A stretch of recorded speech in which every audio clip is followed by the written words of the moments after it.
মায়ের খেলাম বাপের খেলাম, প্রথম মার দুধ খাই তারপরে বাপের খাই। শুনুন, কেন করবেন না? মা বাবের ইজ্জত সম্মান দেবেন না কেন?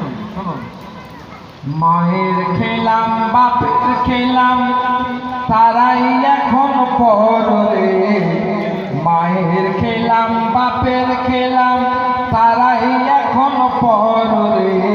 আল্লাহ বিচার করবে রে তোদের, আল্লাহ বিচার করবে রে তোদের, আল্লাহ বিচার করবে রে তোদের, আল্লাহ বিচার করবে রে। কাদের? যারা মা বাপকে দেখবে না গো, যারা মা বাপকে দেখবে না গো, তাদের নামাজ রোজা বেকার রে। যারা মা বাপকে দেখবে না গো, তাদের নামাজ রোজা বেকার রে। টাকা